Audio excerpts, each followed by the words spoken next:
Hey guys, tonight we're going somewhere a little different. We're going to follow a royal family. Not one of the famous ones, not the Tudors, not the Habsburgs, not anyone you've seen in a Netflix series with suspiciously clean hair. No. Tonight's family is smaller, quieter, tucked away in a valley somewhere between the Byzantine Empire and the Kingdom of Hungary, in a castle that doesn't exist anymore, ruling a kingdom that most maps never bothered to include.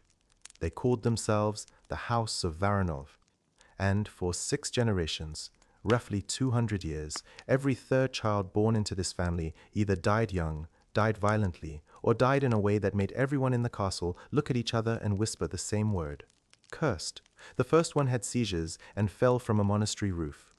The second was found at the bottom of a well that required 2 grown men to open. The third was born still, wrapped in silence, carried out before dawn so the village wouldn't see. The fourth was a king, and he died screaming over the course of 3 weeks while his liver turned to paste inside him. And the fifth was the last king they ever had. He could barely speak, he could barely walk, and when the Hungarian army showed up at the gates, he didn't even understand what a war was. Now, the church said this was divine punishment, a curse placed on the bloodline by God himself because the founder had broken a sacred oath. The peasants believed it. The priests encouraged it. And the family. The family believed it most of all, because believing in a curse is so much easier than believing you did this to yourself. But here's the thing, there was no curse. There was never a curse. What there was, and I promise this is worse, was a family that married its own cousins for 6 consecutive generations, ignored every warning sign the human body tried to send them, killed the one person who figured out what was happening, and then buried her writings inside a wall where no one found them for 100 years. That's not a curse. That's a choice. Made over and over and over again until it stopped looking like a choice and started looking like fate. And that right there is what makes this story worth telling. Not because it's supernatural, not because there's a ghost or a prophecy or a witch in a forest, but because it's the most human story I know. A family so afraid of change that they'd rather watch their children die than admit their grandparents were wrong. So tonight, we're going to walk through it. All of it. 6 generations. 2 centuries. 3 suspicious deaths. 1 very questionable bowl of mushroom soup. A queen who read Arabic medical texts by candlelight with 1 functioning eye. And a set of diaries hidden inside a castle wall that contained the answer to everything. An answer that arrived exactly 100 years too late. It's long. It's slow. It's detailed. And if you fall asleep somewhere around the 3rd dead cousin, honestly, that's fine. That's kind of the point. I'll still be here when you wake up. The Varanovs won't, but I will. So, before we begin, take a moment to like the video and subscribe. But only if you genuinely enjoy what I do here. I'm not going to guilt you into it. The medieval church already cornered the market on guilt, and they were much better at it than I am. Also, let me know in the comments where you're tuning in from tonight, and what time it is where you are. I always love reading those. There's something strangely comforting about knowing that someone in Jakarta and someone in Dublin are both listening to the same story about a family that poisoned itself with mushroom soup. Now, dim the lights. Turn off anything that buzzes or blinks. Maybe turn on a fan, that soft background hum, just enough white noise to smooth out the edges of the room. Get comfortable, pull the blanket up. Tonight's story begins in the year 1138, on a cold ridge above a river that doesn't have a name anymore, with a man who couldn't read, couldn't write, and had absolutely no business calling himself a king. But he did it anyway. And everything that followed started with him. Let's ease into it together. The year is 1138. And if you're imagining something grand, a coronation hall, golden banners, trumpets echoing through marble corridors, stop. Erase that. Whatever Hollywood put in your head, take it out and leave it by the door. What we're looking at is a ridge. A cold, wet, miserable ridge above a river valley in the kind of place that cartographers looked at and thought, no, not worth the ink. The ridge is mostly rock and mud, with a few scraggly trees that look like they've been trying to die for decades but can't quite commit. There's a path carved into the slope, if you're generous enough to call it a path. It's more like a suggestion, a rumor of a road. And standing on that ridge, looking down at a valley he has absolutely no legal right to, is a man named Stefan Baranov. He's tall. That's the first thing anyone would notice. Not tall in the way actors are tall. He's tall in the way that trees are tall. Broad. Dense. The kind of body that was built for pulling plows and swinging axes, because that's exactly what it had been doing for the first 25 years of his life. Stefan is a farmer's son. His father raised goats. His mother. Well, history doesn't mention his mother, which usually means one of two things. Either she died early, or she was too unimportant for anyone to write down her name. In the 12th century, those two things often happened to the same women. He can't read. He can't write. He can count to about 40, mostly because that's how many goats his father owned, and beyond 40 the world simply didn't require math. He speaks one language, badly, with an accent so thick that traders from Constantinople once mistook him for a foreigner in his own valley. And yet, this man, this goat farmer's son with mud under his fingernails and no formal education of any kind, is about to become a king. How? Well, the short answer is, everyone above him died.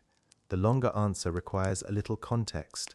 See, in 1138, the Byzantine Empire is going through one of its periodic episodes of, let's call it, aggressive internal disagreement, which is a polite way of saying that several people all believed they should be emperor, and they were expressing that belief with armies.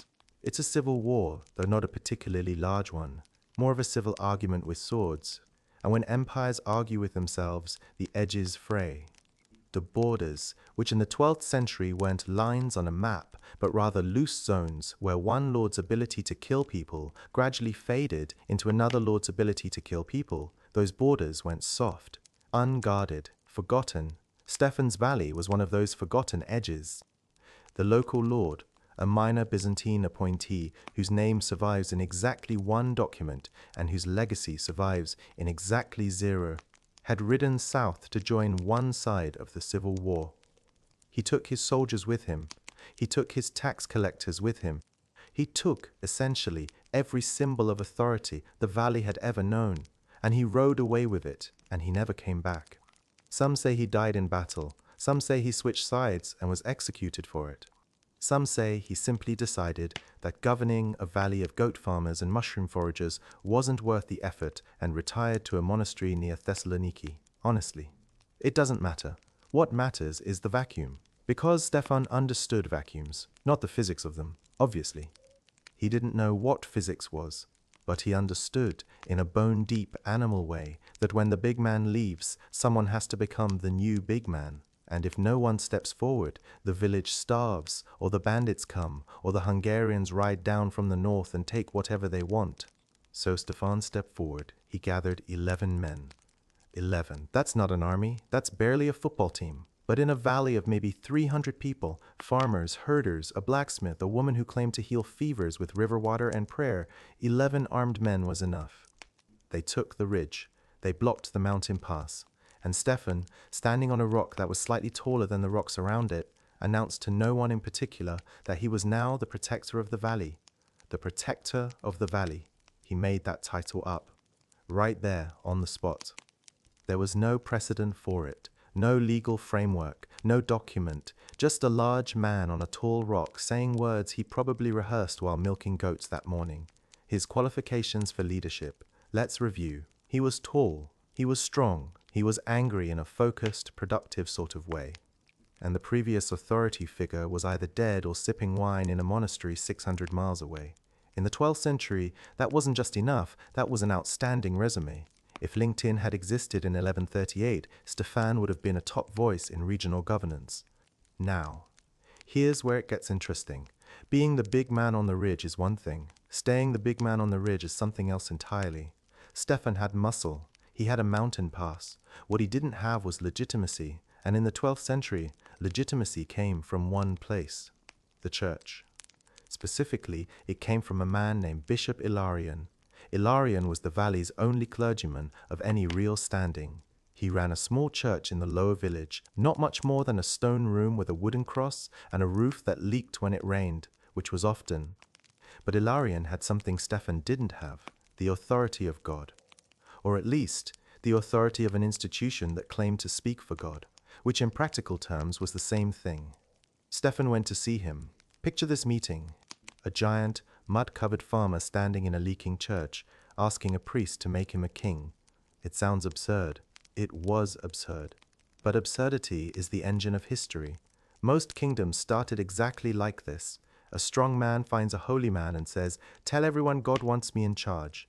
And the holy man says, "What's in it for me?" Illyrian's price was two things. First, Stefan would build a monastery on the hilltop above the valley. A real one, stone walls, proper chapel, room for at least 12 monks. This was an investment. Monasteries attracted pilgrims. Pilgrims brought money. Money meant Illyrian's leaking roof might finally get fixed. Second, and this is the one that matters, Stefan would swear an oath, a sacred oath spoken before the altar, binding on him and all his descendants forever. The oath was this: the blood shall remain pure. Now, let's pause here, because that phrase, the blood shall remain pure, is going to echo through this entire story like a drumbeat. And like most phrases that echo through history, it meant something very specific to the person who said it, and something completely different to the person who heard it. For Bishop Illyrian, pure blood meant what it usually meant in a religious context in the 12th century. Don't marry heathens, don't mix with pagans, don't bring in blood from outside the Christian fold, keep the faith, keep the line. It was a standard demand, the kind of thing bishops asked of noble families all across Eastern Europe. But Stefan, who couldn't read, who couldn't write, who understood the world in concrete, physical terms, heard something different. He heard, keep the blood in the family. No outsiders. No foreign wives. No strange blood from distant lands. Varanov marries Varanov. The family stays closed. The circle stays unbroken. It was a misunderstanding. Maybe. Or maybe Stefan heard exactly what he wanted to hear, because keeping power within the family is the oldest instinct of every dynasty that ever existed. Either way, the result was the same. He knelt. He swore. Illyrian placed a hand on his head and declared him, not king, not yet. That word was too grand for a goat valley, but protector and lord of the valley of the Varanov, by the grace of God and the blessing of his church. And just like that, with a leaking roof overhead and mud on his knees, a dynasty was born. Stefan walked out of that church, a lord. He would walk back in 7 years later as something closer to a king. But that's getting ahead of ourselves. For now, let's talk about the castle.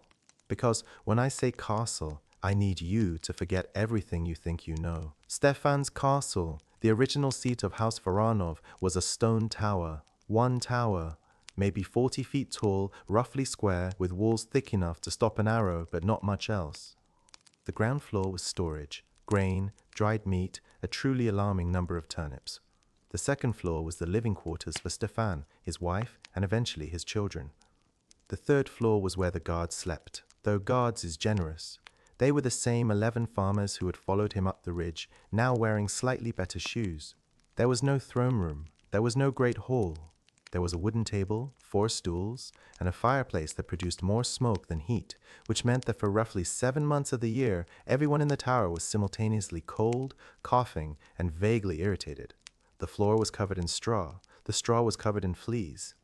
The fleas were covered in, well, let's not think about what the fleas were covered in. The point is, this was not luxury. This was survival with a fancy title. And into this tower, sometime around 1141, walked a woman named Irina. Irina was Stefan's wife. She was the daughter of a nomadic clan leader from the eastern hills, technically an outsider, though no one pointed this out because Irina had a look about her that discouraged pointing. She was small where Stefan was large, quiet where he was loud, and sharp where he was blunt. History would later credit Stefan with building the kingdom. History would say he established the trade routes, organized the militia, negotiated the first agreements with neighboring valleys. History would put his name on everything. History is being very generous to the man with the sword, because the surviving records, such as they are, suggest that Irina was the one who actually ran things. She set the tax rates. She decided which fields would grow barley and which would grow rye.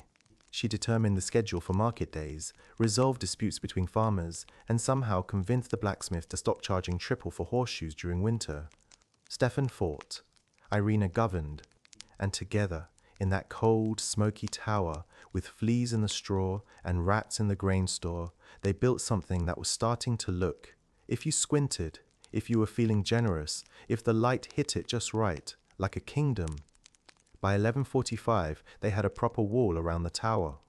By 1148, a second building, a hall, really, where Stefan could meet with the valley's elders and pretend to listen to their complaints while Irena actually listened from behind a curtain. By 1150, the monastery on the hilltop was under construction, and Bishop Ilarion was finally getting his fixed roof, and in 1145, the same year the wall went up, Irena gave birth. Not once, not twice, 3 times over the course of 6 years. 3 sons. Dmitri, the firstborn, quiet, pale, thin-boned, the kind of child who sat in corners and watched, who preferred prayer to play, who, from the age of 7, told anyone who would listen that he wanted to be a monk, not a lord, not a protector, a monk. Alexander, the middle son, quick-eyed, restless, always calculating. Even as a boy, he had a way of looking at a room and knowing who mattered and who didn't. He smiled easily, but the smile never quite reached his eyes. The kind of child that adults described as clever when they were being polite and dangerous when they were being honest. And Milosh, the third. Milosh was different. He was the happy one, the loud one, the boy who chased dogs through the courtyard and laughed when he fell. Everyone liked Milosh. Everyone smiled when Milosh walked into a room. But sometimes, not often, not every day, but sometimes, Milosh would stop, mid-sentence, mid-step, his eyes would go blank, his body would stiffen, and then he would fall, and his limbs would shake, and foam would gather at the corners of his mouth, and the servants would hold him down and pray until it passed. The first time it happened, Irina called it a fever. The second time, Stefan called it a phase. The third time, Bishop Ilarion called it something else entirely. He called it a sign. And standing over the boy's trembling body, with Stefan and Irena watching from the doorway, the old bishop said 7 words that would outlive every person in that room. The third will be the test. Now, a normal person would hear this and ask questions. What test? Whose test? What does that even mean? A normal person would grab the bishop by his robes and say, "Explain yourself, old man." But Stefan was busy eating a roasted leg of something he couldn't identify. And Irina filed it away. She stored it, the way she stored everything, quietly, precisely, in a place where she could find it later. She didn't know it yet. None of them did. But that sentence, "the third will be the test," had just become the most dangerous idea in the history of their family. Not because it was prophecy, but because they would spend the next 200 years making it come true. So, 3 sons. Let's talk about what that means in the 12th century. Because in our world, in the modern world, having 3 kids means a bigger car, a louder house, and an increasingly creative approach to dividing the last slice of pizza. It's logistics, it's budgeting, it's love, stretched across more people than you expected. In the 12th century, 3 sons meant something else entirely. 3 sons meant a succession crisis waiting to happen. See, the rules of inheritance in medieval Eastern Europe were, and I'm being charitable here, a mess. In some kingdoms, the eldest son inherited everything. In others, the land was split equally. In others still, the strongest son simply took what he wanted and dared his brothers to argue. There was no universal system. There was no HR department. There was just tradition, ambition, and a disturbingly casual relationship with fratricide. Stefan, to his credit, had a plan. Dmitri, the eldest, would inherit the lordship. Alexander, the middle son, would command the militia. And Milosh, the youngest, sweet, happy, seizing Milosh, would be sent to the monastery on the hill, where he could live quietly under the care of the monks and, more importantly, far from the question of power. It was a clean plan, a logical plan. It lasted about 4 years. Let's start with Dmitri. Dmitri Varanov, firstborn son, heir to the lordship, future protector of the valley, was, and there is really no gentle way to say this, entirely wrong for the job. He was thin, not slender, thin. The kind of thin that made old women cluck their tongues and add extra bread to his plate, which he wouldn't eat because he was fasting. Again, Dmitri fasted constantly. He fasted on holy days, which in the Orthodox calendar meant roughly half the year. He fasted on days that weren't holy, because he felt they should be. He once fasted on his own birthday, which even Bishop Ilarion thought was a bit much. He prayed for hours. not the performative prayer of a man who wants to be seen praying, the desperate, knuckle-whitening prayer of a man who genuinely believes that God is listening and is genuinely terrified of what God might say. Dmitri didn't want power. He didn't want land. He didn't want a wife, or a castle, or a title. He wanted a small stone cell, a wooden cross, and silence. He wanted to be a monk. He said this openly. He said it to his father, who ignored him. He said it to his mother, who filed it away. He said it to Bishop Ilarion, who smiled and said, "God has other plans for you, my son," which, translated from ecclesiastical language into plain speech, meant, "You're more useful to me on a throne than in a cell." Now, Alexander. If Dmitri was the son who didn't want the throne, Alexander was the son who wanted it so badly, you could see it in the way he stood. He stood like a man waiting for his turn, leaning slightly forward, weight on the balls of his feet, eyes always moving, always measuring. Alexander was smart. Not book smart. He couldn't read either, none of them could except Irina. But people smart. He knew who was angry and why. He knew who owed money to whom. He knew which farmers were stealing grain and which guards were sleeping on watch. He collected information the way other boys collected stones, compulsively, instinctively, and with a clear understanding that the right stone, thrown at the right moment, could kill. He was 12 years old when he first suggested to his mother that Dmitri should be allowed to join the monastery. Irina looked at him for a long time. Then she said, "Not yet." Alexander nodded. He didn't argue, he didn't push, he simply waited. Because Alexander understood, at 12, at an age when most boys are chasing dogs and throwing mud, that patience is just violence in slow motion. And then there was Milosh. Milosh the third, the test. Let me tell you about Milosh, because Milosh is the one who breaks your heart. He was the kind of child that light seemed to find. In a room full of people, your eyes went to Milosh, not because he was loud, though he was. Not because he was handsome, though he probably was, in the rough, weather-beaten way that 12th century children could be handsome when they had enough teeth. Your eyes went to Milosh because he was alive in a way that the others weren't. Dmitri lived in his prayers. Alexander lived in his calculations. Milosh just lived. He chased chickens. He climbed walls. He wrestled with the blacksmith's son and lost every single time and laughed about it every single time. He gave names to the goats.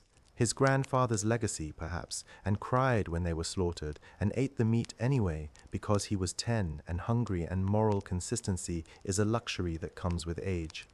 Everyone loved Milosh, and roughly once a month, Milosh would collapse. His eyes would roll back. His body would go rigid, straight as a plank, every muscle locked. Then the shaking would start. Not trembling, shaking. The full, violent, rhythmic seizure of a body at war with itself. His jaw would clamp shut, foam would appear at his lips. Sometimes he would bite his tongue so badly that blood would mix with the foam, and the servants who held him down would have to wash their hands afterward and try not to think about what they'd seen.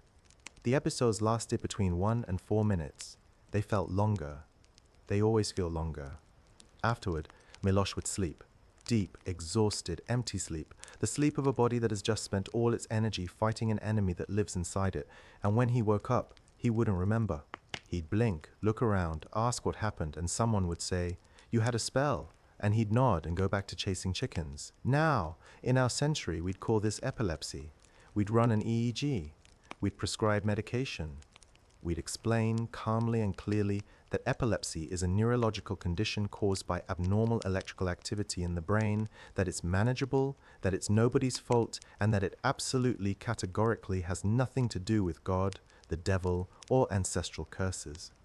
But this isn't our century. In the 12th century, what Milosh had was called many things. The falling sickness, the sacred disease, which sounds almost respectful until you realize that sacred, in this context, meant touched by something supernatural and therefore terrifying. Some called it demonic possession. Some called it divine punishment. Some, more practically, called it a sign that the child was damaged and should probably be kept away from sharp objects, open flames, and positions of authority. Bishop Ilarion called it a sign, a test. The third will be the test. And here's what makes this so devastating. Ilarion wasn't being mystical. He wasn't prophesying. He was, in his own medieval way, making a political calculation. A lord with a seizing child is a lord with a weakness the church can manage, a weakness the church can interpret, a weakness that keeps the family dependent on prayers and blessings and the continued goodwill of God's representatives on earth. The curse, if we can call it that already, wasn't something that happened to the Varanovs. It was something that was done to them, and they didn't even notice. Now, let's move forward. The year is 1161. Stefan, the founder, the goat farmer's son, the man who stood on a rock and invented a title, is dying. And I wish I could tell you it was dramatic. I wish I could say he fell in battle, sword in hand, defending his valley against overwhelming odds. That would make a better story. That would make a better painting. Stefan the Great, bleeding on his shield, defiant to the last. But no, Stefan died of a stomach infection. More specifically, he ate a sausage. The sausage was old. How old? Old enough that a modern food inspector would have arrested everyone involved in its production, its storage, and its consumption. But food inspectors didn't exist in 1161.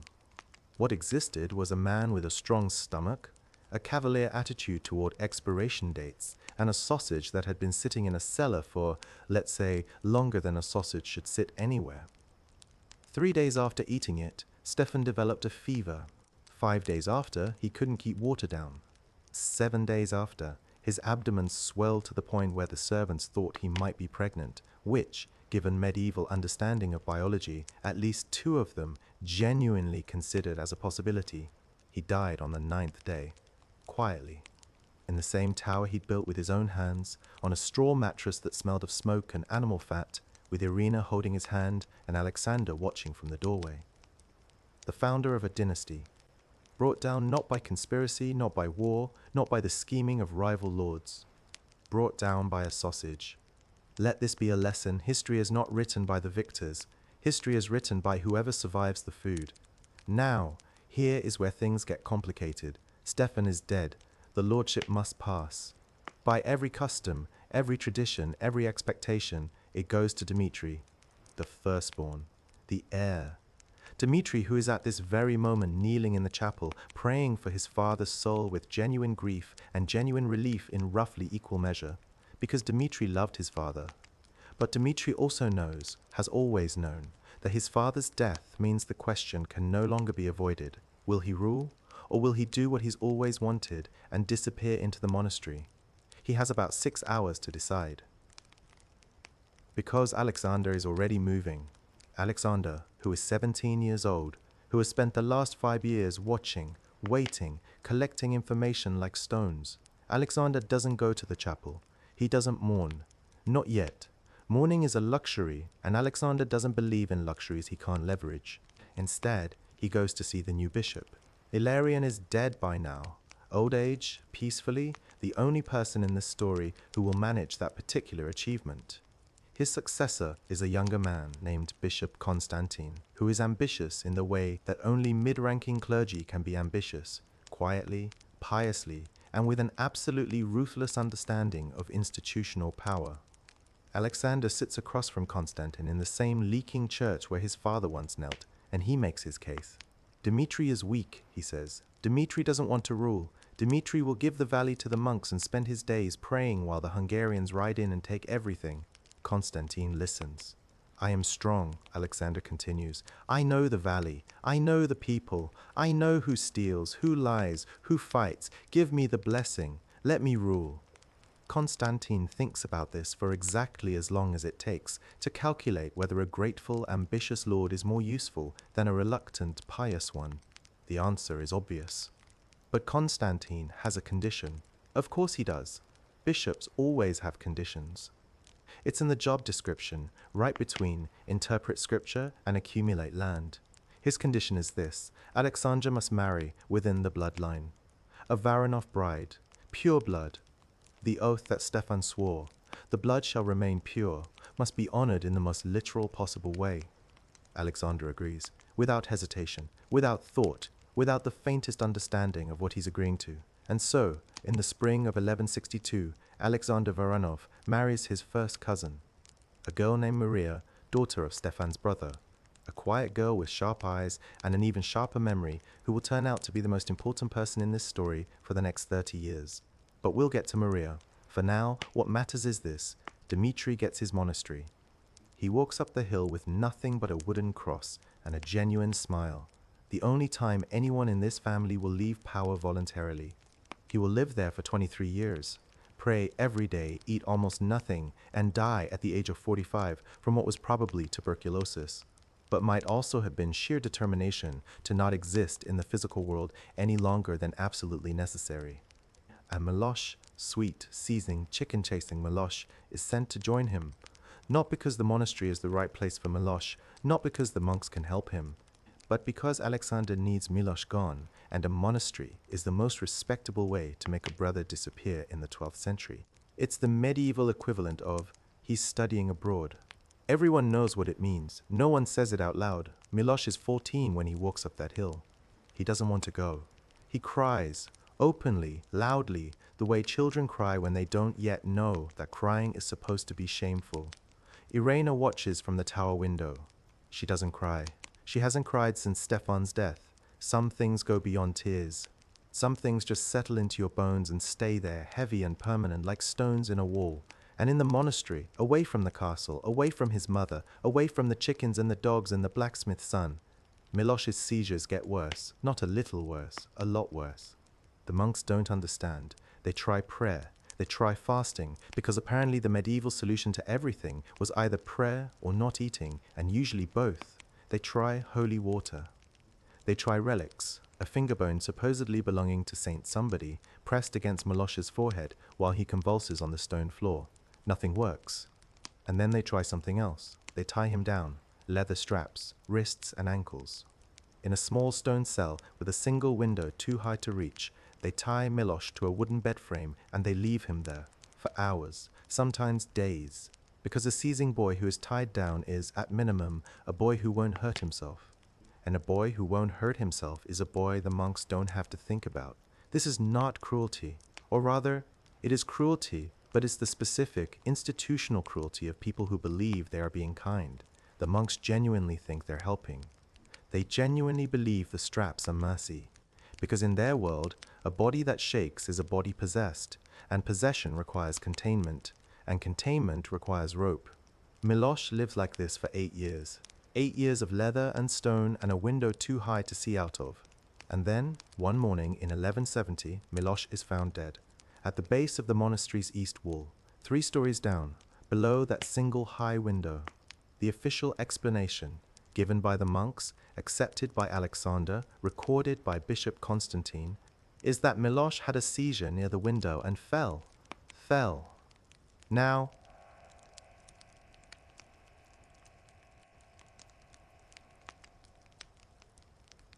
the window was barely wide enough for a grown man's shoulders, and Milosh, a boy weakened by 8 years of confinement, malnourished, muscle-wasted, somehow untied himself, climbed 8 feet of bare stone wall, squeezed through a narrow window, and fell. Or someone untied him, carried him, and let him go. We'll never know which. The monks didn't investigate. Alexander didn't ask.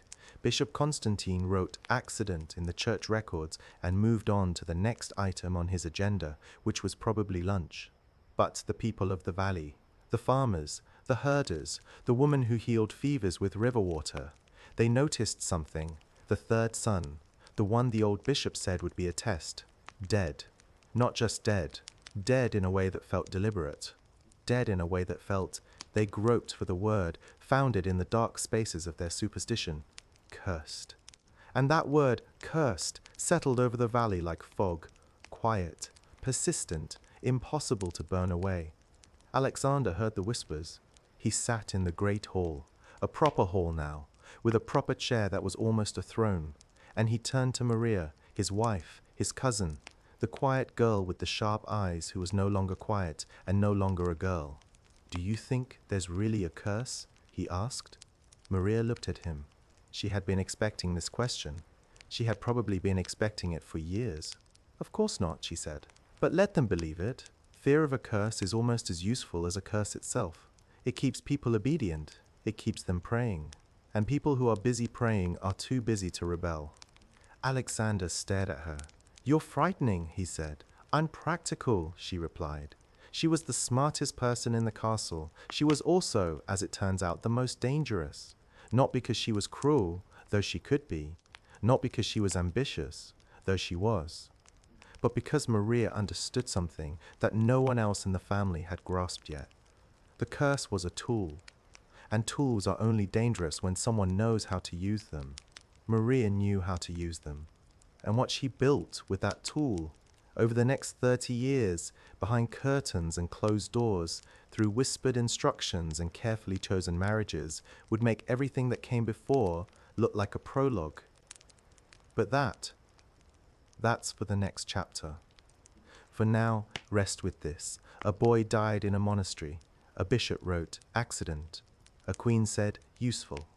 And a valley full of frightened people looked up at the castle on the ridge and thought, they're cursed. God help them, they're cursed. They weren't wrong about the curse. They were just wrong about where it came from. Let me tell you about golden ages. Every kingdom has one. Every dynasty, every empire, every civilization.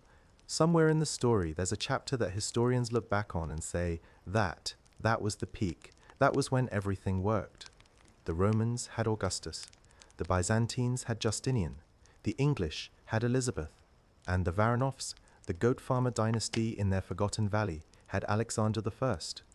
30 years of rule, 1163 to 1193. Walls went up. Roads were paved, not with gold, obviously, but with flat stones, which in the 12th century was essentially the same thing. Trade routes opened to Venice. Merchants came through the mountain pass carrying silk and spices and, more importantly, silver coins. The monastery on the hill got a second building. The church in the village got a new roof. Finally. Bishop Constantine stopped complaining about rain during sermons, which was a miracle in itself. From the outside, it looked like prosperity. It looked like progress. It looked like a small, forgotten valley was finally becoming something worth remembering. From the inside, it looked rather different. Let me show you. Imagine you're a servant in Castle Varanov. The year is roughly 1180. You're, let's say, a woman in your 20s, though 20s in the 12th century means you've already buried at least one child and your back hurts in ways that a modern orthopedist would find distressing. Your name doesn't matter. History didn't write it down. History rarely writes down the names of people who carry water. You wake up before dawn, not because you're disciplined, not because you're devoted to your work. You wake up because if you don't, someone will hit you. Not hard, not the way they hit the field workers, but hard enough that you've learned to open your eyes the moment the first rooster makes its first stupid noise. Your first task is water. The well is in the courtyard. The same well, incidentally, where young Nicola will be found dead in about 3 years, but you don't know that yet. You lower the bucket, you pull it up, you carry it inside, up 73 stone steps to the upper chambers. You know the number because you've counted them, every day. For 6 years, 73 steps, you could climb them blind. You probably have. On the mornings when the candles ran out and no one bothered to replace them, the water goes to the Queen's chamber first, always first. Before the Lord, before the children, before anyone. Maria drinks first. And here's the thing about Maria that you've learned, slowly, over 6 years of carrying water and emptying chamber pots and standing very still in corners while important people talk as if you're furniture. Maria watches. Not always with her own eyes. She watches through the cook, who reports what the servants discuss over morning bread. She watches through the stable boy, who reports which visitors arrived and how many horses they brought. She watches through the old woman who mends the curtains, a woman named Vesna who is 70 years old and half deaf, but who can read lips from across a room with the accuracy of a Byzantine spy. Everyone reports to someone, and someone always reports to Maria. You've learned not to complain. You've learned not to gossip. You've learned, above all, not to mention the children. Because the children, Maria's children, are the one subject that turns the Queen's sharp eyes into something worse. Something that looks, if you're honest with yourself, like fear. Let's talk about the children. Alexander and Maria had 4 sons, which, mathematically, is one more than Stefan had. And in a family where the third child seems to attract misfortune the way a dark shirt attracts cat hair, having a fourth was either optimism or insurance. Probably both. The first son, Stefan II, named for his grandfather. Because medieval naming conventions had roughly the creativity of a phone book, Stefan II was solid, reliable, unspectacular. The kind of son who would make a perfectly adequate lord, which is exactly what he would become, and exactly what history would say about him. Adequate. Not a compliment, not an insult, just adequate. The second son, Peter. A military type. Broad-shouldered, loud-voiced, fond of horses and competitions, and the particular kind of male bonding that involves hitting each other with sticks and calling it training. Petar would eventually command the valley's militia, marry a woman he was told to marry, father children he was told to father, and die at 40 of a chest infection, leaving behind exactly 0 interesting stories and 1 very relieved widow. The third son. Here we go again. Nicola. Nicola was born in 1176, and the first thing the midwife noticed, before she counted his fingers, before she checked his breathing, before she did any of the things that midwives are supposed to do, was his left hand. The fingers were fused. Not all of them. The thumb was separate, but the remaining 4 fingers were joined together by a thin web of skin, creating something that looked less like a hand and more like a mitten made of flesh. Syndactyly, we call it today, a congenital condition, genetic, often associated with, and you can probably see where this is going, inbreeding.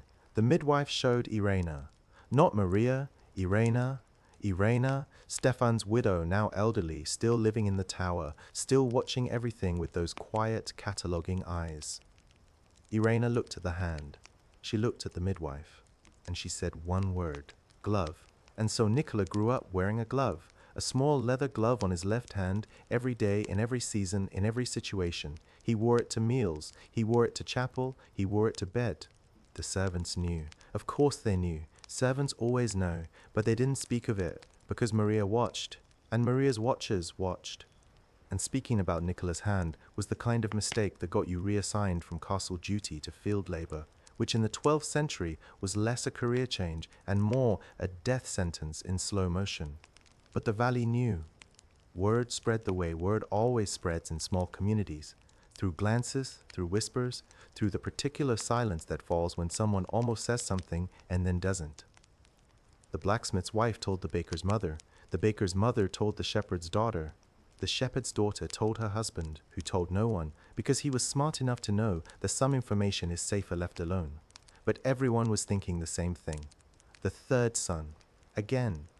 The third marked. The third different. Just like Milosh, just like the old bishop said.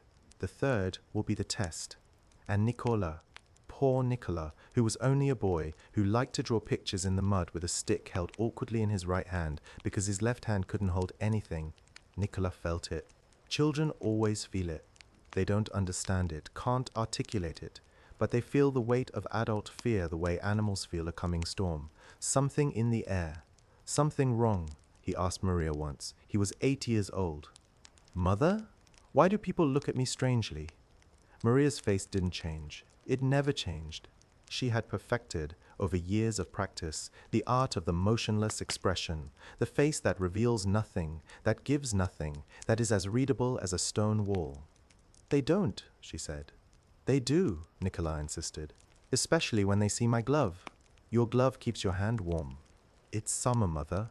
Maria looked at her son for a long time, and then she said, in a voice that was almost kind, almost gentle, almost the voice of a mother who loves her child more than she loves her dynasty. Some things are better kept covered, Nicola. Not because they're wrong, but because other people aren't ready to see them. It was the closest Maria ever came to tenderness. It was also, if you think about it, a perfect summary of how this family handled every problem it ever faced. Cover it, hide it, put a glove on it, and hope that no one looks too closely. Now, let's talk about the well. The castle well sat in the center of the courtyard.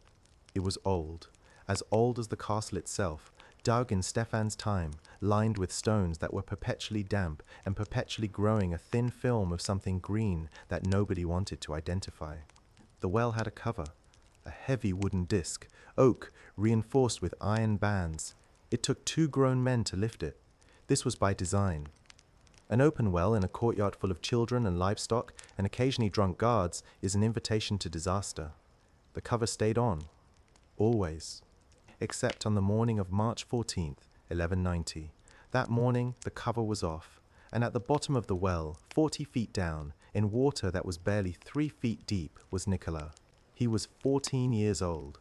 The official story, the story that Bishop Constantine recorded, the story that Alexander accepted, the story that Maria told with her stonewall face, was that Nicola had been playing near the well, that he had somehow moved the cover, an 80-pound oak disc, by himself, that he had leaned over the edge, lost his balance and fallen. An accident, a tragedy, God's will. Let's examine this. Nicola weighed. At 14, malnourished by modern standards, small-framed, maybe 90 pounds. The cover weighed 80. To move it, he would have needed to slide it sideways, not lift it, just slide it, across the stone rim. Possible. Technically. A determined 14-year-old can do surprising things, but there's another detail, Nicola's left hand, the fused hand, the mitten hand. The hand that couldn't grip, couldn't grasp, couldn't wrap around the edge of an 80-pound disc and push. To move that cover, Nicola would have needed 2 fully functioning hands. He had one, nobody mentioned this. Not Alexander, not Constantine. Not the servants, who certainly noticed, but who had learned. From Maria, from Vesna, from the network of watchers, that noticing things out loud was a privilege reserved for people who didn't carry water up 73 steps. The well was covered again by noon. Nicola was buried by evening. The funeral was small and quiet, the way funerals for embarrassing children tend to be. No eulogy, no procession, just a hole in the ground behind the chapel and a wooden marker that would rot away within a decade. Maria attended. Her face didn't change. Ilyrra, old Ilyrra, Stefan's widow, who had watched everything from her tower for 30 years, did not attend. She stayed in her room. And for the first time in anyone's memory, the servants heard her crying. Not for Nicola, not exactly. For Milosh, for the pattern, for the thing she had seen coming since the day Bishop Ilarion said, "The third will be the test," and she had filed it away in that precise, quiet place where she kept everything important. The pattern was holding. First generation, 3 sons. The third, Milosh, seizes, suffers, dies in a fall. Second generation, 4 sons. The third, Nicola, born marked, hidden, dies in a fall, 2 for 2. Not a curse, not yet, but getting harder to call coincidence. Alexander died 3 years later, in 1193. Peacefully, if you can call it that. He was 50 years old, which was a respectable age for a medieval lord, and his body simply wore out the way bodies do when they've spent 50 years eating badly, sleeping on stone, and carrying the weight of a kingdom that was never supposed to exist. On his last night, his very last night, a servant passing the queen's chamber heard something unusual, the sound of fire. Not a hearth fire, not the steady, crackling burn of logs in a fireplace. Something faster, something deliberate, the sound of paper catching flame. Maria was burning documents. What documents? The servant didn't see. She didn't dare look. She kept walking, 73 steps down, into the courtyard, past the well with its heavy cover, and out into the cold air where she could pretend she hadn't heard anything. But later, years later, decades later, when the servant was old and had nothing left to lose, she told her daughter what she had heard Maria say that night. Maria, alone in her chamber, feeding papers to the fire, talking to herself. Now there is no evidence. Evidence of what? That's the question that would haunt this family for the next 100 years. Evidence of Nicola's death, that it wasn't an accident. Evidence of Milosh's death, that the monks were instructed.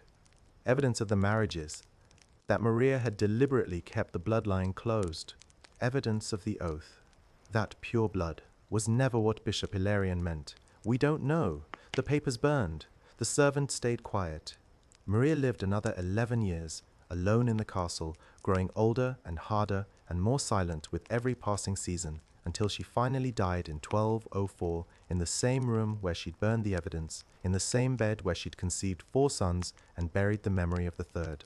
Her face, the servant said, didn't change, even in death, even at the very end, still stone, still watching. And the answer to what she burned, the answer to what no evidence meant, that answer was worse than any curse, worse than any ghost, worse than any midnight whisper in a cold stone corridor.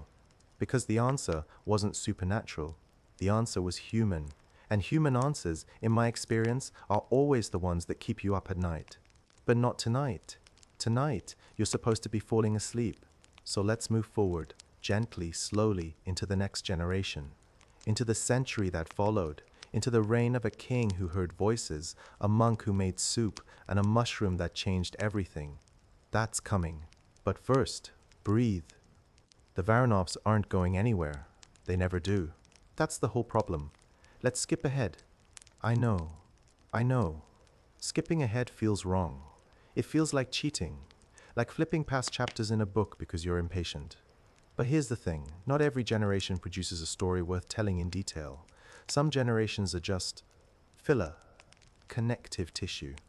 The quiet decades between disasters, where nothing particularly interesting happens except people being born, getting married, arguing about sheep, and dying of things that a modern pharmacy could fix with a $5 bottle of antibiotics. The generation between Alexander I and the king we're about to meet is one of those. So let me summarize it, quickly. Like ripping off a bandage, except the bandage is made of medieval linen and hasn't been washed in 4 months, so maybe don't think too hard about that metaphor.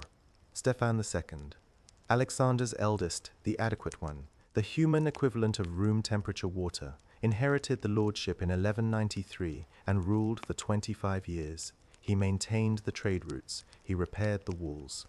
He collected taxes with the mechanical efficiency of a man who finds no joy in his work but sees no alternative. He married a cousin. Of course he did. Maria had arranged it before she died, and produced children with the same joyless efficiency he applied to everything else. History remembers almost nothing about Stefan II. He left no great buildings, no great battles, no great scandals. He was the kind of ruler who, if he were alive today, would manage a mid-sized regional bank and retire with a modest pension and a golf handicap that nobody cared about. But he did do one thing worth mentioning. He had 3 sons, and the third, because of course the third, was born dead. Stillborn, blue and silent in the midwife's hands. A boy, fully formed, 10 fingers, 10 toes, everything in the right place, except life. Life was missing. Life had looked at this child, at this family, at this pattern, and had apparently decided to skip this round entirely. The midwife wrapped him in cloth. Stefan II looked at the bundle. His wife, whose name, honestly, I've been trying to find in the records for longer than I'd like to admit, and it simply isn't there, which tells you everything about how medieval chronicles treated women who didn't murder anyone interesting. His wife wept. Stefan II did not weep. He nodded. Once. The way you nod when something you expected finally happens. The way you nod at rain. 3 for 3. First generation, third son, dead. Second generation, third son, dead. Third generation, third son, dead. Pattern, rhythm, drumbeat. The valley didn't even whisper anymore.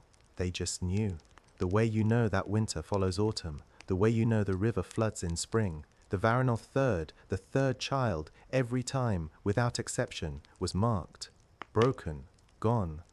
The curse was no longer a rumor. It was a fact, as real as the castle, as old as the well. And into this certainty, this absolute, unquestioned, bone-deep certainty that God himself had cursed this bloodline. Stefan II's eldest son, the heir, the next lord of the valley, was born. His name was Stefan, obviously, because this family had the naming imagination of a brick wall. But history, and I, will call him Stefan III. And Stefan III was different. Not different the way Milosh was different, not marked, not seizing, not physically wrong. Stefan III was different on the inside, in the place where thoughts form and beliefs take root, and the voice you hear when no one else is talking lives. Stefan III heard voices. Let's talk about that. He became Lord of the Valley in 1220, at the age of 20. By this point, the lordship had been upgraded, not officially, not by any emperor or king, but by slow, persistent self-promotion to something approaching a kingship. Stefan III called himself king. His father had called himself king, quietly, in private. His grandfather Alexander had called himself Lord. The title inflated with each generation, like a currency that keeps printing more of itself. By 1220, the valley had a king, a castle with 4 towers instead of 1, a monastery with 30 monks, and a population of roughly 1,200 people who still, fundamentally, spend most of their time worrying about goats. Stephen III was crowned in the monastery chapel on a Tuesday in March. It rained. The roof, the new roof, the one Bishop Constantine had been so proud of, leaked. Water dripped onto Stephan's head during the ceremony, which the new bishop, a man named Photios, described as a baptism of divine tears. It was rain. It was just rain. But in this valley, everything was a sign. And Stephan, young, thin, intense Stephan, with eyes that looked at you slightly too long and a habit of tilting his head as though listening to something just beyond the range of normal hearing. Stephan believed in signs more than anyone. He believed God spoke to him, not metaphorically, not in the vague, warm, I feel a presence way that most religious people describe divine communication. Stephan believed that God spoke to him directly, in words, in sentences, in specific instructions, delivered in a voice that only he could hear, usually at night, usually when he was alone, usually in the chapel where the rain still leaked through the supposedly fixed roof. Now, what do we call this? In the 21st century, we call it psychosis, or possibly schizophrenia, or possibly schizoaffective disorder. We'd run tests, we'd prescribe antipsychotics. We'd explain, gently but firmly, that the voice in your head is not God. It's a neurological condition, probably genetic, almost certainly exacerbated by stress and isolation and the fact that you've been eating nothing but mushroom soup for 3 months. But in the 13th century, there were 2 options. Option 1, you're a saint. God speaks to saints. If you hear God's voice and you're wealthy and powerful and male, then congratulations, you're having a divine experience. Build a church, write a gospel, start a crusade. Option 2, you're possessed. The devil speaks to sinners. If you hear voices and you're poor or female or inconvenient, then unfortunately, you're having a demonic experience. Time for an exorcism or a bonfire, sometimes both. Stephan was wealthy. Stephan was male. Stephan was, therefore, a saint. Bishop Photios encouraged this interpretation with the enthusiasm of a man who has just realized that a king who hears God's voice is a king who does whatever the bishop tells him, God said. It's the most elegant power structure imaginable. Photios whispers to Stephan what God wants. Stephan hears it confirmed by the voice in his head, and the policy becomes divine law. No arguments, no debate, no opposition. God wants a bigger monastery. What a coincidence, so does the bishop. God wants higher taxes on merchants to fund the church. How fortunate that God and the bishop agree on fiscal policy. God wants the bloodline to remain pure. Cousins marrying cousins, the circle staying closed. Well, God has always wanted that. God wanted it since Illyrian, since the oath, since the very beginning. And Stephan obeyed, because Stephan was devout in the way that only damaged people can be devout, completely, desperately, with the frantic intensity of a man who believes that if he stops praying for even one moment, the voice will stop, and without the voice, he is nothing. So he built the monastery, not a modest expansion, not a new wing or a repaired roof. Stephan III tore down the old monastery, the one his great-grandfather had built, the one where Milosh had died, and he built a new one. Massive. Stone walls 3 feet thick. A chapel with a vaulted ceiling that soared 40 feet above the floor. Dormitories for 60 monks. A scriptorium where texts could be copied, though almost no one in the valley could read them. A kitchen. A brewery. A hospital, which was really just a room with beds, but the ambition was there. And on the walls, every wall, floor to ceiling, corner to corner, he commissioned frescoes. Now. Let me tell you about these frescoes, because they matter. Medieval frescoes weren't decoration. They weren't art for art's sake. They were propaganda. In a world where 95% of the population couldn't read, images were the only language that everyone spoke. A fresco of hell taught peasants to fear sin. A fresco of heaven taught them to obey the church. A fresco of a saint taught them that suffering had meaning. Every image was a sermon. Every wall was a page. Stephan's frescoes told one story, the story of his family. On the north wall, Stephan I, the founder, receiving a crown from an angel, not from Bishop Hilarion, from an angel. Because history, when you own the paintbrushes, is whatever you say it is. On the south wall, the 3 cursed sons, each generation's 3rd child, painted with black eyes, each one falling, Milosh falling from the monastery roof, Nicola falling into the well. the stillborn child descending into darkness. 3 figures, 3 falls, 3 warnings. On the east wall, Alexandra and Maria enthroned, surrounded by golden light, as if they were saints rather than a pair of cousins who may or may not have murdered a 14-year-old boy and burned the evidence. And on the ceiling, above everything, watching everything, impossible to escape, a single giant eye, God's eye, watching, judging, waiting, subtle, no, effective, absolutely. Every monk who prayed in that chapel prayed under that eye. Every peasant who visited, and Stefan made visits mandatory, once a month, looked up and saw a God who was always watching, always judging, and who had cursed the royal family for reasons that only the royal family and the bishop understood. Fear, control, obedience, that's what the monastery was. Not a house of God, a house of fear with better architecture. And Stefan, poor, broken, voice-hearing Stefan, spent every night in that chapel, alone, under the eye, listening. For 20 years, this was life in the valley. The king prayed, the bishop governed, the monks painted, the peasants worked. And the mushroom soup, yes, we're getting to the mushroom soup, kept coming. Let's talk about the soup. Stefan III fasted, constantly, obsessively. He ate once a day, in the evening after Vespers, and he ate only one thing, mushroom soup. Not because he liked mushroom soup, not because it was delicious, it almost certainly wasn't. Medieval mushroom soup was exactly what it sounds like. Mushrooms, water, maybe some salt if you were lucky, boiled until everything was the same shade of brown and the same consistency of sadness. He ate it because the voice told him to. God apparently had strong opinions about diet, and God's opinion, as relayed to Stefan in the dark under the eye, was that mushrooms were holy. Grown in darkness, nourished by decay, rising from death into life. Mushrooms were resurrection made edible. To eat them was to commune with the divine. Or, alternatively, Stefan had a psychotic fixation on a single food, which is a well-documented symptom of several psychiatric conditions, and the voice of God was his own broken mind telling him the same thing over and over until it felt like truth. Either way, mushroom soup, every night, for years. The soup was prepared by one person, a monk named Theodosius.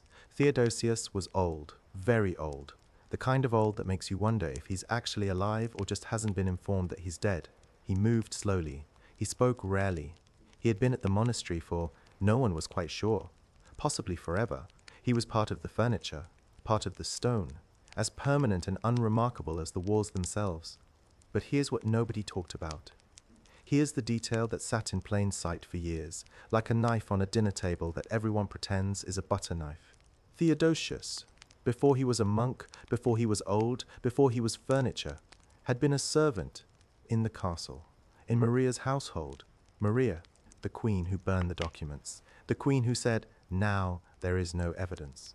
The queen who understood that curses were tools and tools were meant to be used. Theodosius had been hers, and then, sometime after Alexander's death, he had found God and joined the monastery, which is a lovely story. A redemption arc, a servant who discovers faith, or a loyal operative placed inside the monastery by a queen who planned everything, who watched everything, who controlled everything, and who died, leaving behind a network of eyes and hands that continued to function long after she was gone. We don't know which, we can't know. Maria burned the evidence, remember, but we know this. Theodosius made the soup every night for years, and Stefan III ate it every night for years. And then Stefan started dying, slowly. It began with stomach pain, not unusual. Everyone had stomach pain in the 13th century. Bad food, bad water, bad everything. But this pain didn't pass. It settled, it deepened, it became a constant companion, like a second heartbeat in his abdomen. Dull, persistent, wrong. Then his skin changed color. Yellow. Not the yellow of jaundice that comes and goes, the deep, permanent waxen yellow of a liver that is failing, shutting down, giving up. Then the vomiting. Then the blood in the vomiting. Then the pain that made him scream. Not cry, not moan, scream. The kind of sound that carries through stone walls and wakes monks 3 corridors away and makes them cross themselves and pray harder. This went on for 3 weeks. 3 weeks of screaming. 3 weeks of yellow skin and blood and a body eating itself from the inside. 3 weeks while Bishop Photios prayed and the monks chanted, and Theodosius, old, silent, furniture. Theodosius continued to bring soup to the door of the king's chamber, even though the king could no longer eat it. Stephan III died on September 4th, 1237. He was 37 years old, and if you know anything about mushrooms, if you've ever read a field guide or watched a nature documentary or simply paid attention when someone warned you that some mushrooms will kill you, then you already know what happened. Amanita phalloides, the death cap mushroom. It looks, to an untrained eye, almost identical to several edible species. Same size, same shape, similar color. The difference is that edible mushrooms don't destroy your liver. Amanita phalloides does, slowly, over days, sometimes weeks. The toxin, amatoxin, enters the bloodstream, reaches the liver, and begins to dismantle it cell by cell. The symptoms come in waves. First, stomach pain, then a brief period of improvement, the false recovery, where the patient feels better and everyone sighs with relief. Then the second wave, jaundice, hemorrhage, organ failure, death. 3 weeks is exactly right. 3 weeks is textbook. Amanita poisoning. Next time you order mushroom soup at a restaurant, just glance at the chef. A quick look, can't hurt. Now, here's what happened next. The night Stephan died, Theodosius disappeared. Gone. Bed empty. Cell empty. No note. No goodbye. No forwarding address. A monk who had been part of the monastery's furniture for decades simply evaporated, like morning fog, like a ghost, like a man who had finished his work and no longer needed to exist. Nobody searched for him. Bishop Photios didn't order an investigation. The monks didn't ask questions. Stephan's successor, his eldest son, who was 17 and terrified and suddenly in charge of a kingdom he didn't understand, didn't even know Theodosius's name. The death was recorded as illness. The cause was listed as God's will. The soup was never mentioned. The monk was never mentioned. The mushroom was never mentioned. And that pattern of silence, that rehearsed blindness, that collective agreement to not see what was directly in front of everyone's eyes, that was the real curse of House Voronov. Not a supernatural force, not a divine punishment, just people choosing over and over not to look. But someone had looked. Someone had seen. Because in Stephan III's chamber, after his body was removed, after the sheets were burned, after the screaming finally stopped echoing off the stones, a young monk found something hidden under the floorboards. A box, small, wooden, sealed with wax. Inside the box, letters, dozens of them, written in a careful, educated hand, not Stephan's. Stephan could barely hold a pen by the end. Written by someone who signed each letter with a single word. The physician. And the letters, cramped, urgent, desperate, all said variations of the same thing. The blood is sick. The marriages must stop. The third child suffers because the blood folds back on itself. I have read the texts. I have seen the evidence. If the family continues to marry within itself, the children will grow weaker with each generation until there are no children left. Stephan III wasn't just hearing voices, he was listening to a real one.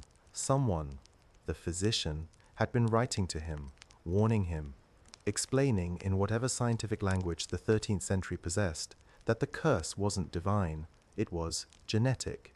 It was the blood folding in on itself, the same genes meeting the same genes, the errors compounding, the damage accumulating.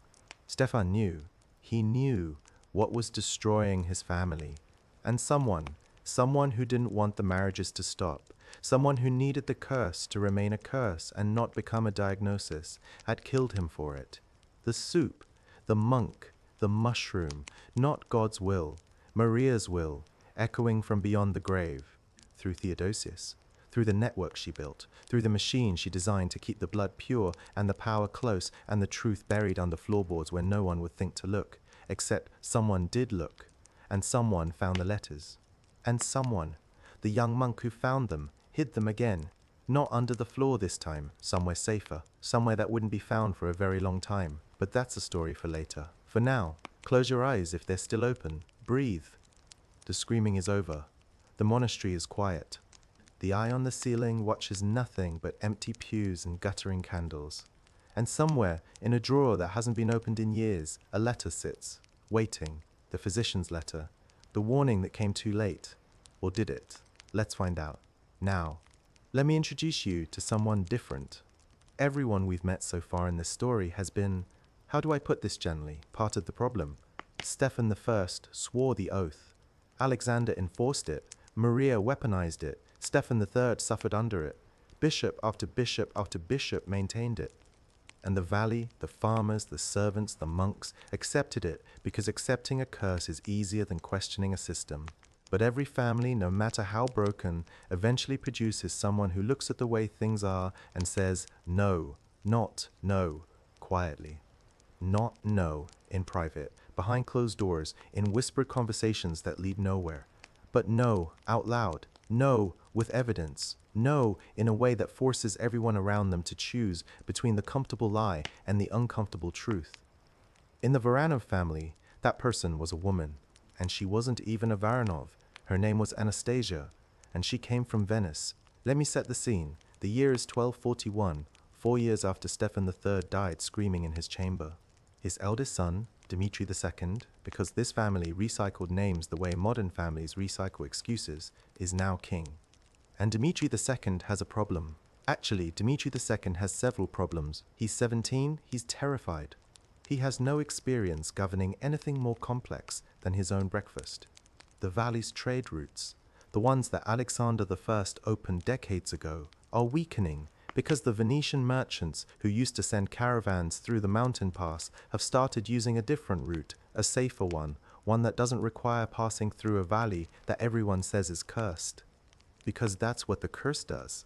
It doesn't just eat the family from the inside, it eats the economy. Merchants are superstitious. Traders talk. And when traders talk, they say things like, don't go through the Varanov Valley. Their kings die screaming and their children fall into wells. Which is, admittedly, accurate. But it's bad for business. Dmitri needs trade. Trade needs Venice. Venice needs a reason to care about a tiny valley kingdom ruled by a boy who can barely grow a beard. The solution, proposed by Bishop Photios' successor, a pragmatic young clergyman named Bishop Lazar, who understood that God helps those who help themselves, and that God helps even more those who marry rich. The solution was a marriage alliance. Dmitri would marry a Venetian, not a noblewoman. The Varanovs weren't important enough for Venetian nobility, but a merchant's daughter, the daughter of a wealthy trading family with connections to the spice routes and the Silk Roads and the vast glittering network of Mediterranean commerce, that was achievable, that was within reach. Her name was Anastasia. She was 19, and she arrived at Castle Varanov in the autumn of 1242, riding in a cart that was nicer than anything the valley had ever seen, wearing a dress that cost more than most of the houses she passed on the way up the ridge, and carrying, in 3 heavy wooden trunks that required 4 men to lift, books, books, books, not prayer books, not gospels, not the devotional texts that the monastery already had, copied in careful script by monks who understood the words as shapes but not always as meaning. Medical texts. Anastasia had been educated, not formally. Women weren't admitted to universities in the 13th century, not even in Venice, not even in the most progressive corners of the most progressive republic in Europe. But her father was a trader who dealt with Arab merchants in Alexandria and Constantinople, and Arab merchants carried more than spices. They carried knowledge, they carried translations, they carried the accumulated medical wisdom of a civilization that had been studying the human body for 500 years, while Europe was still blaming disease on angry saints. Anastasia's father had brought her texts from the school of Salerno. Now, let me tell you about Salerno, because Salerno matters. The school of Salerno in southern Italy was the first medical school in Europe, founded sometime in the 9th or 10th century. The exact date is debated, because medievalists loved debating exact dates almost as much as they loved tweed jackets and passive aggression. What matters is that Salerno was the place where, for the first time in European history, people studied medicine as a science rather than a prayer. And the secret of Salerno, the reason it worked, the reason it produced actual knowledge instead of just more superstition, was translation. Arab scholars had spent centuries translating, preserving, and expanding the medical works of the ancient Greeks, Hippocrates, Galen, Dioscorides. They added their own discoveries, Ibn Sina's Canon of Medicine, Al-Razi's clinical observations, texts on surgery and pharmacology and anatomy that were centuries ahead of anything Europe had produced. And when these texts reached Salerno, carried by traders, by diplomats, by the slow, persistent current of knowledge that flows even through the darkest centuries, they were translated from Arabic into Latin. And suddenly, European doctors had something they'd never had before: actual information. Anastasia had 3 of these texts.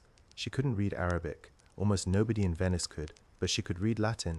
Her father had hired a tutor, quietly, privately, because a woman who reads Latin in the 13th century is either a nun or a problem, and Anastasia was definitely not a nun.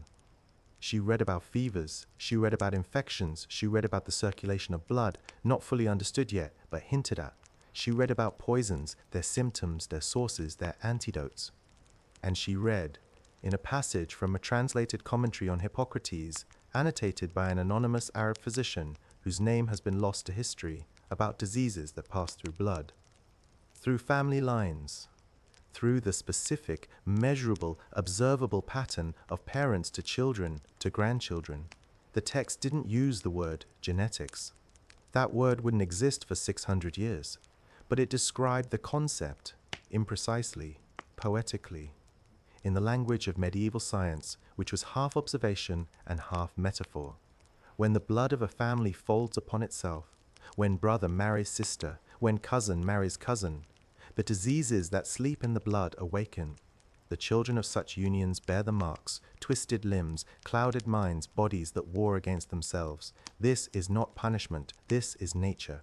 The blood remembers what it has seen before, and when it sees itself too often, it begins to repeat its worst errors.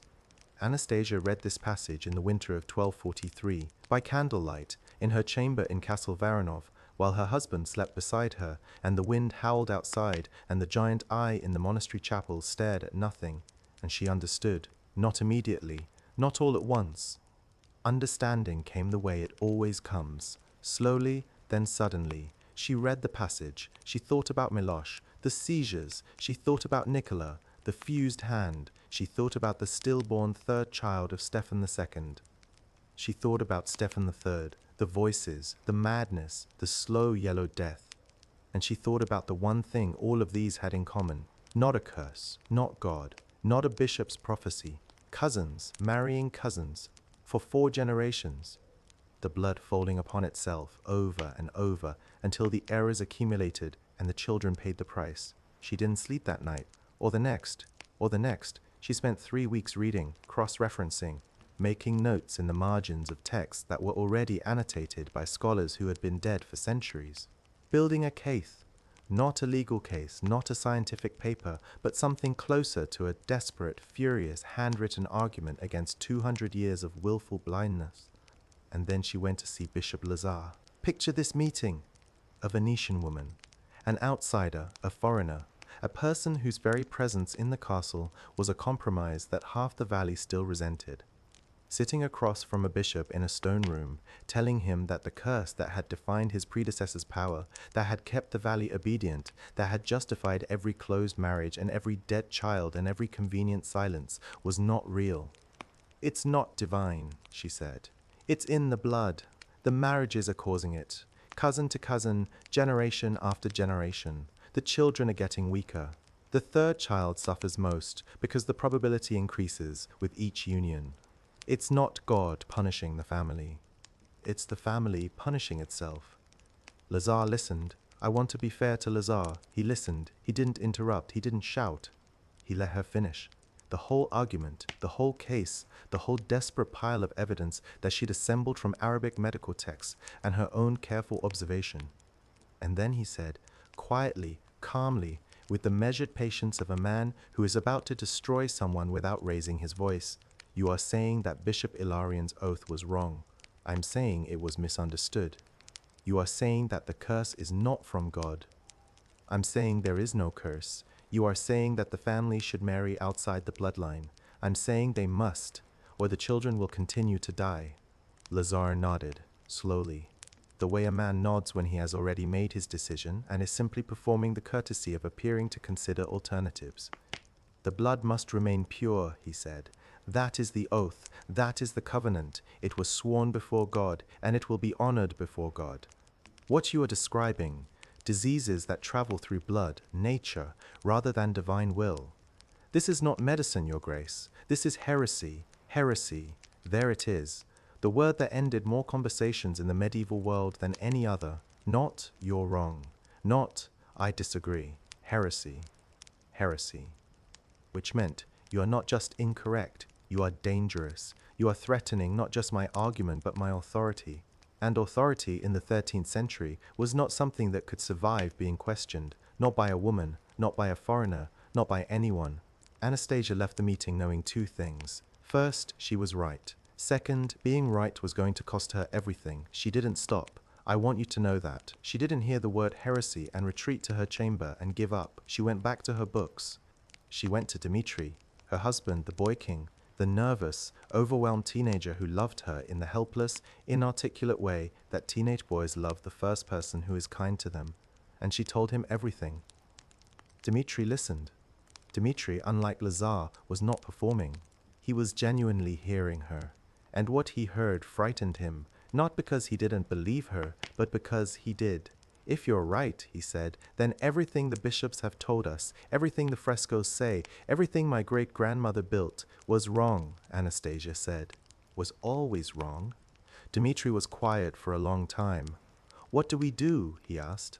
We marry your son to someone from outside. Hungarian, Bulgarian, Venetian, anyone. Break the pattern, introduce new blood. And the third child, whatever the third child is, might have a chance. Dmitri agreed. Quietly, nervously, with the trembling courage of a man who knows he's about to fight a war he's not equipped for. They arranged a betrothal. Their eldest son, just 9 years old, but betrothals in the medieval world started early, sometimes absurdly early, would marry a Hungarian princess. Minor Hungarian nobility, nothing grand, but real. Outside blood. New genetics, a break in the circle, the betrothal was announced, the Hungarian family agreed, a date was set for the formal ceremony. And then, the night before the ceremony, in the corridor between the great hall and the Queen's chamber, on a staircase of 17 stone steps that Anastasia had walked 1,000 times, she fell. Fell, that word again, the Varanov word.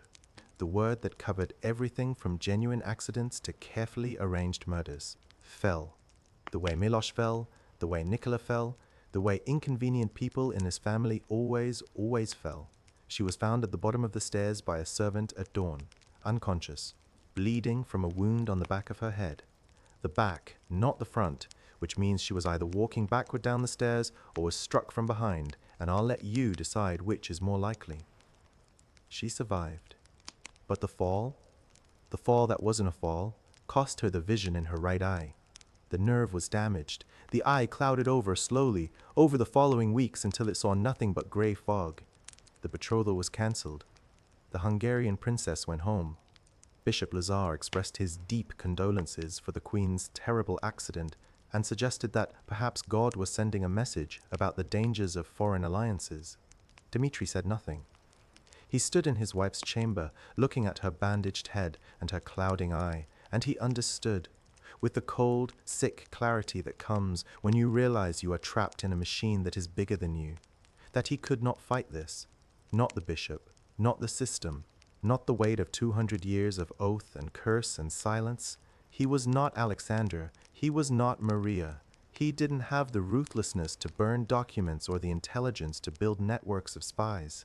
He was a boy who had become a king by accident, and he was married to the only person brave enough to tell the truth. And he couldn't protect her. He couldn't even protect her from a staircase. Anastasia spent her remaining years in the tower. The same tower where Arena had once watched everything. The same tower where, generations later, an old woman had cried for Nikola and for the pattern and for the thing she couldn't stop. Anastasia didn't cry. Not once. Not that anyone saw. Instead, she wrote, with one good eye, by candlelight in handwriting that grew smaller and more cramped with each passing year as her remaining vision deteriorated, Anastasia filled a leather-bound journal, page after page after page. in Latin, the language of her medical texts, the language the bishops could read, but the servants couldn't, the language that would preserve her words even if no one alive could hear them. She wrote about the blood, about the marriages, about the pattern, Milosh, Nicola the stillborn, Stefan III. She wrote about the oath and how it was misunderstood. She wrote about amanita mushrooms and slow-acting poisons and monks who appeared from nowhere and disappeared just as easily. She wrote about Maria, about the documents that burned, about the servant who became a monk, about the soup. She wrote about Lazare, about the word heresy, about the staircase. And on the last page, the very last page, written in letters so small they're almost invisible, in ink that had faded to brown by the time anyone found it, she wrote this: I write this for whoever comes after me, not to warn them. Warnings have been given and ignored. I write because the truth deserves to exist somewhere, even if that somewhere is a wall. We are not cursed. We chose this. We chose fear over knowledge. We chose purity over life. And we chose to call our choices fate so that we would never have to admit we were wrong. This is not God's punishment. This is ours. She sealed the journal in a leather pouch. She found a loose stone in the tower wall, the same wall that Irina had once leaned against, watching, always watching. She placed the journal inside. She replaced the stone. And then Anastasia, the Venetian, the outsider, the woman who read Arabic medicine by candlelight and understood what 6 generations of kings and bishops refused to see, went to bed. She died in 1289, quietly, in her sleep. The one mercy this story offers: blind in one eye, forgotten by everyone, except the stones remembered. They held her words in the dark, in the cold, in the silence of a wall that no one thought to open. For 100 years. 100 years of cousins marrying cousins. 100 years of third children dying. 100 years of bishops saying God's will, and families saying the curse, and servants walking past the tower wall without knowing that the answer, the whole answer, the complete and devastating answer, was right there, inches away, sealed in leather, written in Latin, waiting. But answers, in my experience, have a way of surfacing, not when you want them to, not when they'd be useful, but eventually, always eventually, like water through stone, like truth through silence. It just takes time. And the Varanovs had almost run out of time, but not quite yet. Not quite. Let's keep going, slowly, the way water moves through stone. Let's talk about trees, not the kind that grow in forests, the other kind, the kind that families draw on parchment to show who married whom, who begat whom, who descended from whom. Family trees, those beautiful branching diagrams that spread outward like roots reaching for water. Parent to grandchild, each generation wider, each branch reaching further into the world. The Varanov family tree didn't branch, it circled. By the year 1320, roughly 180 years after Stefan I stood on his rock and invented a title, the family tree of House Varanov looked less like a tree and more like a knot, a tangle, a closed loop of blood that had been folding back on itself for so long that the lines between parent and cousin and uncle and nephew had blurred into something that a modern geneticist would look at and quietly close the folder. Let me show you what I mean. Stefan V, the last king, the boy we're about to meet, was born in 1304. His parents were second cousins. Not unusual, you might think. Second cousins, that's barely related, right? In the modern world, second cousins share a great-grandparent. It's distant, it's remote. Most people don't even know their second cousins' names. But here's the thing about the Varanovs, it wasn't just one generation of second cousins, it was every generation, stacked, compounded, layered on top of each other like stones in a wall. Maria's wall, Anastasia's wall, the wall that held secrets, and the wall that created them. Stefan V's parents were second cousins. His grandparents, on both sides, were first cousins. His great-grandparents, on his mother's side, were uncle and niece. His great-grandmother, on his father's side, was also, through a separate line of descent, his great-aunt. If you're confused, good. You should be. The family was confused too. By 1320, nobody in Castle Varanov could draw the family tree accurately without running out of space, because the lines kept crossing and recrossing and doubling back on themselves like a river that's forgotten which way the ocean is. Now, This isn't fiction. This isn't exaggeration for dramatic effect. This is what actually happens when a family marries within itself for 6 generations. And we know this because it happened in real history with real consequences to some of the most powerful families in the world. The Habsburgs. Let me tell you about the Habsburgs, because the Habsburgs are the Varanovs with better documentation. The House of Habsburg ruled most of Europe for centuries.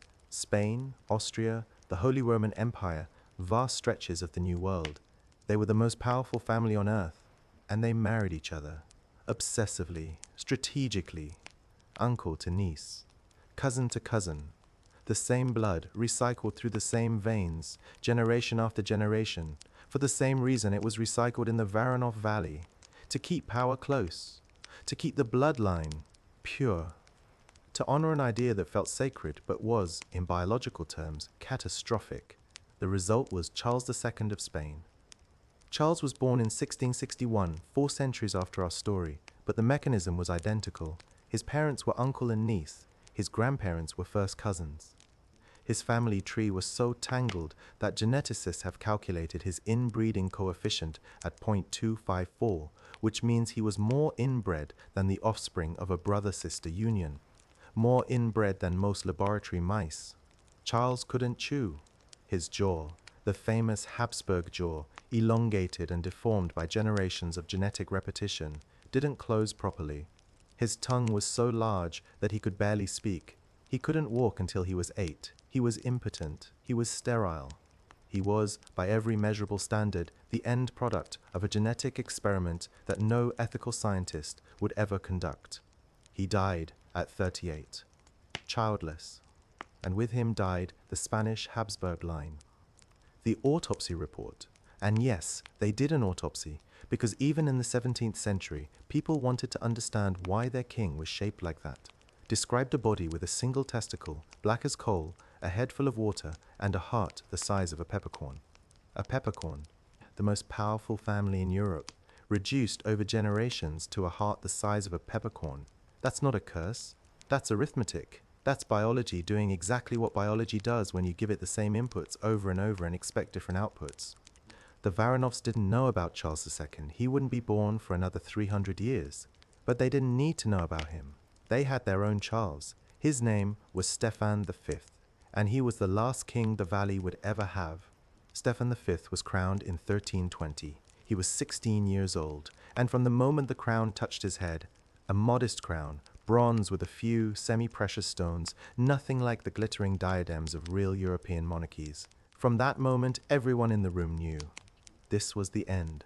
Not because of a prophecy, not because of the curse, not because Bishop Lazar's successor, a weary old man named Bishop Gregory who had stopped believing in much of anything except lunch, pronounced doom from the altar. They knew because they could see him. Stefan V was, and I want to be careful here, because this is a human being we're talking about, a boy who didn't choose his parents or his genes or his fate. Stefan V was broken. His jaw was elongated, not as dramatically as Charles II's, but enough. Enough that his lower teeth protruded past his upper lip, giving his face a permanent expression of confused surprise. Enough that chewing was difficult and speaking was an exercise in frustration, every word slightly mangled, every sentence requiring effort that other people spent automatically without thinking. His legs were uneven. The left was shorter than the right by almost 2 inches, a discrepancy that gave him a rolling, unsteady gait like a sailor on a ship that never stops rocking. He walked with a cane. At 16, a cane carved from ash wood, given to him by a monk who said it had been blessed by 3 saints, which did absolutely nothing for the leg but made Stefan feel marginally better about using it. And then there were the rages. They came without warning, without trigger.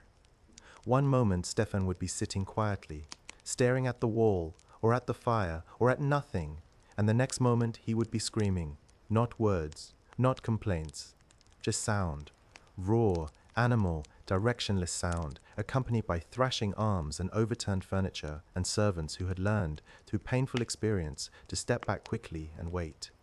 The rages lasted minutes, sometimes hours, and afterward, Stefan would go quiet again, emptied, exhausted, sitting in the wreckage of whatever he'd destroyed, looking at his hands as though they belonged to someone else. The servants were afraid of him. The monks prayed for him. The advisors, a small council of 3 men who actually ran the kingdom while Stefan sat in his chair, spoke about him in whispers, the way you speak about a problem you've agreed to ignore. He was king in name. In practice, he was a boy in a chair that was too big for him, in a castle that was falling apart, in a kingdom that had forgotten why it existed. And the advisors, those 3 men who governed in Stefan's name, who collected taxes and maintained roads and negotiated with the increasingly aggressive Kingdom of Hungary to the north. Those 3 men spent most of their time arguing with each other.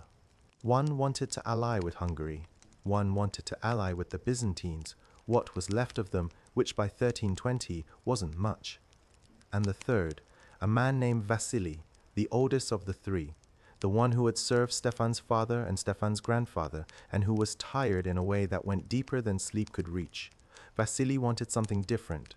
Vasily wanted to fix the castle, not metaphorically, literally. The Western Tower, the oldest part of the structure, the original tower that Stefan I had built with his own hands nearly 2 centuries ago, was falling apart. The stones were cracking, the mortar was dust. The staircase inside, 17 steps, the same staircase where Anastasia had fallen, was missing 3 steps entirely, replaced by wooden planks that bent under the weight of anyone heavier than a medium-sized dog. Vasily hired workers, men from the village who could cut stone and mix mortar and do the unglamorous, essential work of keeping old buildings from becoming new rubble. And in the spring of 1322, one of those workers, a stonemason named Boyan, whose name survives only because of what he found, was removing a damaged section of the tower's interior wall when his chisel hit something that wasn't stone. A hollow space. A cavity behind the wall, roughly the size of a bread loaf. Intentional, carved out, not accidental, with smooth edges that suggested someone had made this space on purpose. Had hidden something here, had wanted it found, but not easily, not quickly, not by anyone who wasn't looking. Inside the cavity, a leather pouch. Old, cracked. The leather had dried and stiffened over decades, maybe a century of sitting in darkness, in cold, in the silent company of stone. Inside the pouch, a journal, Anastasia's journal, 100 years. Almost exactly 100 years since the Venetian queen, the outsider, the reader, the woman who understood what was killing this family, had sealed her words in the wall and gone to bed for the last time. 100 years of silence, broken by a stonemason's chisel. Boyan couldn't read. Most people in the valley couldn't read. He brought the journal to Vasily, the old advisor, the tired one, the one who wanted to fix the castle because fixing things was the only response to chaos that made sense to him. Vasily could read. With effort. Latin was not his native language, but he'd learned enough from the monks to navigate a text, and what he navigated now, page by page, squinting at handwriting that had faded to brown, straining to decipher words that a woman with failing eyesight had written by candlelight a century ago. What he read changed everything. He read about the blood, about the marriages, about the pattern, Milosh, Nicola, the stillborn, Stefan III, all the way down to the present, to the boy king sitting in his too large chair with his misshapen jaw and his uneven legs and his rages that came from nowhere and went nowhere. He read about the oath, the original oath, the blood shall remain pure. And he read Anastasia's argument, precise, evidence-based, furious, that the oath had been misunderstood from the very beginning, that pure didn't mean closed, that Illyrian had meant one thing and Stefan had heard another, and the mishearing had echoed through 2 centuries of dead children and broken bodies. He read the last page, the final paragraph. The words that Anastasia had written so small they were almost invisible, in ink that was almost gone. We are not cursed. We chose this. Vasily read these words to Stefan V. Stefan, sitting in his chair, his cane across his knees, his jaw making it difficult to close his mouth, listened. Did he understand? Fully? Probably not. Stefan's mind was not what it should have been. The rages, the confusion, the difficulty with language, all of it suggested cognitive damage, the kind that accumulates over generations of genetic repetition, the kind that a modern neurologist could quantify and a medieval advisor could only observe with growing sadness. But Stefan understood something. Some fragment, some piece of the truth that Anastasia had buried, and Boyan had found, and Vasily had read aloud in a crumbling tower on a spring morning in 1322. He looked at Vasily. "We did this," he said. The words came slowly, thickly, through a jaw that didn't work the way jaws are supposed to work. "We did this," Vasily confirmed. "Not God. Not God." Stefan was quiet for a long time, the kind of long time that fills a room with weight, the kind that makes the stones feel heavier and the air feel thinner and the silence feel like a living thing that's waiting for permission to leave. Then Stefan said, in the clearest sentence anyone had ever heard him speak, "Then God owes us an apology." Vasily almost smiled. Almost. But there was no time for apologies. Not from God, not from anyone. Because the Kingdom of Hungary was mobilizing. The northern border, the same mountain pass that Stefan I had blocked with 11 farmers, was being tested. Hungarian scouts had been seen in the valley.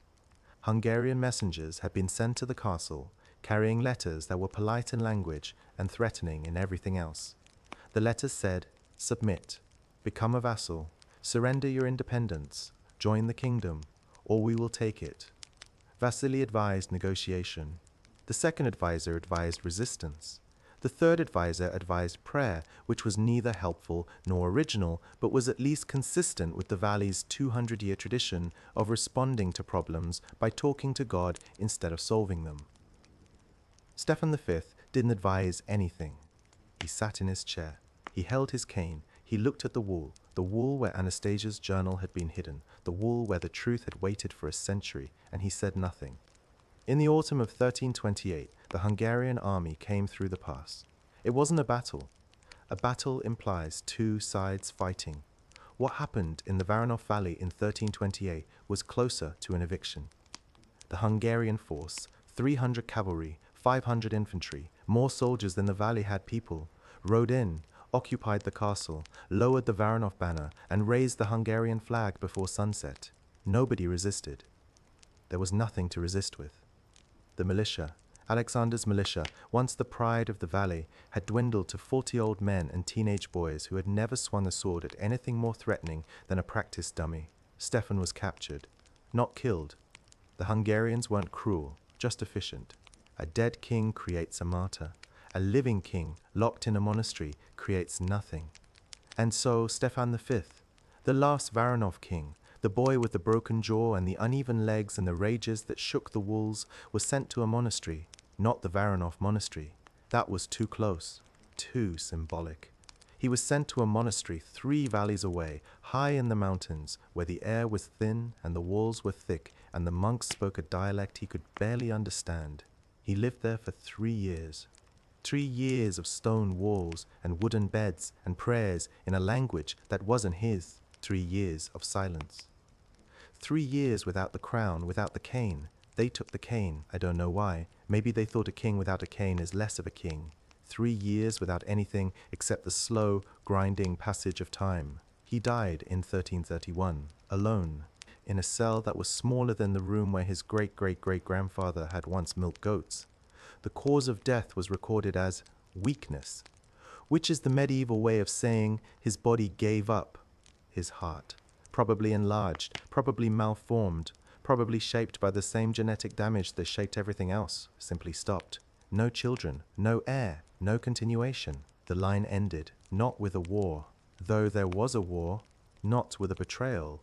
Though there were betrayals, many of them, stretching back to the very first oath. Not with a curse, though the word would be spoken for decades afterward, in the valley, in the villages, in the monastery, where an eye still stared down from the ceiling at empty pews. The line ended with a boy in a cell, staring at a wall, unable to remember his own name. And the river, Stefan I's river, the one that ran through the valley below the ridge, kept flowing, the way rivers do, indifferent, uncursed, carrying nothing but water and silt, and the slow erosion of everything that once seemed permanent. So, was the family cursed? You already know the answer. You've known it for a while now. But let's say it out loud anyway. Let's give the answer the space it deserves. Let's talk about what the curse really was. So, the curse. Let's lay it out. All of it, every piece, every dead child, every convenient accident, every bishop who smiled and every queen who burned papers and every monk who made soup. Let's put it all on the table and look at it, not through medieval eyes, not through superstition, not through the fog of 2 centuries of deliberate blindness, but clearly, simply, the way Anastasia looked at it, alone in her tower, with one good eye and a stack of Arabic medical texts and the kind of courage that history usually forgets to mention. Generation 1, Stefan I. 3 sons. The third, Miloš, has epilepsy, seizures, a neurological condition that, in the modern world, affects roughly 1 in 26 people. Manageable, treatable, not a death sentence. But Stefan married Irina, not a relative, not in the first generation. So, where did the epilepsy come from? Possibly nowhere special. Epilepsy can be genetic, but it can also be spontaneous, random, the kind of bad luck that has nothing to do with bloodlines and everything to do with the simple, brutal lottery of biology. Miloš's epilepsy wasn't the curse. Miloš's epilepsy was just epilepsy. What turned it into a curse was the response. Bishop Ilarion saw a seizing boy and called it a sign, not because he had evidence, not because he had divine insight, but because a seizing boy in a royal family is leverage. It's a tool. It's the kind of visible, dramatic weakness that a clever clergyman can point to and say, "See, God is watching, God is judging, you need me, you need the church. Without us, the curse gets worse." And then Miloš died, fell from a window he couldn't have reached, in a room he was tied to, in a monastery run by monks who answered to the bishop. Was it murder? We don't know, we'll never know. But the silence afterward, the absolute, rehearsed, institutional silence tells you everything about who benefited from his death. The church gained a martyr, the family gained a legend, and the valley gained a fear that would last 200 years. That was the first brick, not the curse. The response to a medical condition weaponized by a religious institution for political control. That's all it was. Generation 2. Alexander and Maria, 4 sons. The third, Nicola, born with syndactyly, fused fingers on his left hand.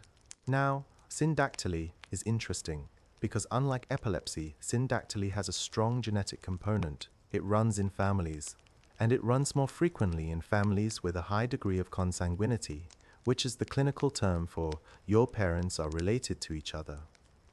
Alexander married Maria, his first cousin, the first closed marriage, the first turn of the circle, and Nicola, the product of that marriage, was born with a visible, undeniable, physical marker of what happens when the gene pool gets shallow.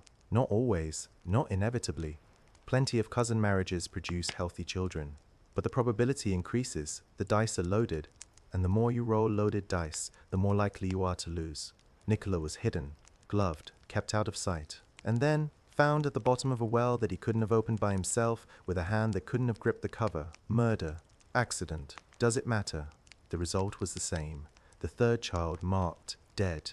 The pattern reinforced. The curse confirmed, not by evidence, but by repetition.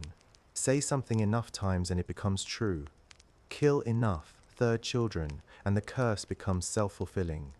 And Maria, smart, ruthless, stone-faced Maria, understood this perfectly. She didn't fight the curse. She used it. She fed it. She made it into the foundation of her power. Because a family that believes it's cursed is a family that needs a strong hand. And Maria's hand was the strongest in the castle.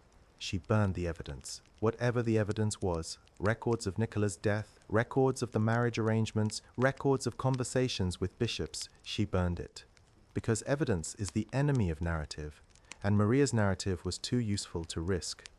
Generation 3, Stefan II, the adequate king, 3 sons. The third, stillborn. Here, the genetics are speaking louder. A stillbirth in a consanguineous family isn't unusual.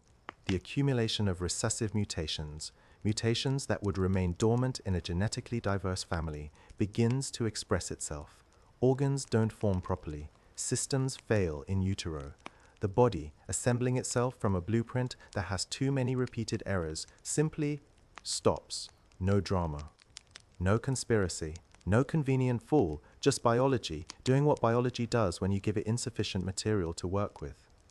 Stefan II nodded when he saw the dead child. Nodded the way you nod at rain. Because by the third generation, the death of a third child wasn't a tragedy anymore. It was weather, expected, seasonal, part of the landscape. And that normalization, that quiet acceptance, that nod is perhaps the most terrifying thing in this entire story. Not the murders, not the mushrooms, not the monks, the nod. The moment when a father looks at his dead son and thinks, yes, this is how it goes, this is what we are. That's the curse, right there. Not supernatural, not divine, just a family that has told itself the same story so many times that the story has become the only reality they can see. Generation 4. Stefan III, the king who heard voices, the king who ate mushroom soup, the king who died screaming over 3 weeks while his liver dissolved. Stefan III, and this is the tragedy within the tragedy, was the one who almost broke free. He found the physician, or the physician found him. We don't know who the physician was. The letters were unsigned, except for that single title, and no record of a doctor in the valley during that period survives. Maybe a traveling scholar, maybe a monk with forbidden texts. Maybe, and this is speculation, but it's the kind of speculation that fits. Maybe someone connected to Salerno or to the same network of Arab to Latin medical knowledge that would later reach Anastasia through her father's Venetian trade connections. Whoever the physician was, they understood. They understood that the blood was folding back on itself. They understood that the marriages were the cause. They wrote to Stefan. They warned him. They gave him, in 13th century language, with 13th century limitations, the diagnosis. And Stefan listened. Stefan, who heard voices, real and imagined, listened to this one, the real one, the one that said, stop marrying your cousins. But Stefan made the mistake of being right in a world that needed him to be wrong. The bishops needed the curse. The system needed the curse. The entire structure of power in the valley, the monastery, the frescoes, the eye on the ceiling, the oath, the fear, all of it depended on the curse being real and divine and beyond human control. A king who says the curse is genetic is a king who says the bishops are lying. And a king who says the bishops are lying is a king who drinks mushroom soup and dies screaming. Theodosius, Maria's servant, Maria's operative, placed in the monastery decades earlier, waiting, perhaps not even knowing what he was waiting for, until the moment arrived, until a king threatened to break the pattern, until the system needed protecting. Was Maria still alive when Stefan III was poisoned? No, she'd been dead for 30 years. But her network survived, her logic survived, the machine she built, the web of watchers, the culture of silence, the understanding that the curse must be maintained at all costs. That machine didn't need Maria to run it. It ran itself, the way all systems run themselves, long after the people who built them are gone. Generation 5. Dmitri II and Anastasia, the outsider queen, the reader, the diagnostician. Anastasia did everything right. She identified the problem. She gathered evidence. She proposed a solution. Marry outside the bloodline, introduce new genetics, break the circle. She convinced her husband. She arranged a betrothal. And she fell down a staircase. The system struck her down. Not a person, or maybe a person, we don't know who, we'll never know who. But the system. The accumulated weight of 2 centuries of oath and curse and silence pressing down on a single woman who dared to say, this is not God, this is us. She survived. She wrote. She hid her words in a wall. And she died knowing that she was right and that being right had cost her an eye and a betrothal and any chance of saving the family in her lifetime. The cruelest punishment isn't death. The cruelest punishment is being right and being ignored. Anastasia got both. Generation 6. Stefan V, the last. There's nothing to decode here, nothing to unmask. Stefan V is the result, the final product. The answer to the question that the family spent 200 years refusing to ask. What happens when you marry your cousins for 6 generations? This is what happens. A boy who can't speak clearly, who can't walk without a cane, whose mind fractures into rages that leave him empty and confused, whose body carries the accumulated damage of every closed marriage, every refused warning, every burned document, every convenient fool. Stefan V isn't a character in this story. He's the conclusion. And conclusions, real conclusions, the kind that biology writes in flesh and bone, don't care about your oaths, don't care about your bishops, don't care about the eye on the ceiling or the frescoes on the wall or the word pure that a goat farmer misunderstood on a rainy day in 1138. So, the curse, was it real? Yes, absolutely. The curse was real, but it wasn't magic, it wasn't God. It wasn't a bishop's prophecy, or a witch's hex, or a ghost in the corridor. The curse was a decision, made once in a leaking church by a man who couldn't read, reinforced by a bishop who wanted power, weaponized by a queen who wanted control, protected by a system that killed anyone who threatened to expose it, and inherited silently, invisibly, in the coil chemistry of DNA by every child born into a circle that refused to open. We still do this, not with marriages, mostly, not with the literal, biological mechanics of consanguinity, but with the patterns, the family patterns, the things we inherit that aren't genetic but feel genetic, the anger that passes from father to son, the silence that passes from mother to daughter, the addictions, the avoidances, the phrase that every family has. That's just how we are, which is the modern equivalent of we are cursed. We call things fate when we mean habit. We call things destiny when we mean fear. We call things curses when we mean choices. Choices made so long ago by people so far back in the family tree that they've lost their fingerprints. They feel impersonal. They feel inevitable. They feel like weather. But they're not weather. They're not fate. They're not curses. They're just choices that nobody was brave enough to change. Anastasia was brave enough. She was also 100 years too early. And that gap between understanding and action, between diagnosis and cure, between knowing what's wrong and being able to fix it, that gap is where most of human tragedy lives. Not in ignorance, not in malice, in the space between seeing the truth and having the power to act on it. The Varanovs saw the truth, eventually. A stonemason's chisel and a leather pouch and a journal written in fading Latin. They saw it. But by then, the last king couldn't read.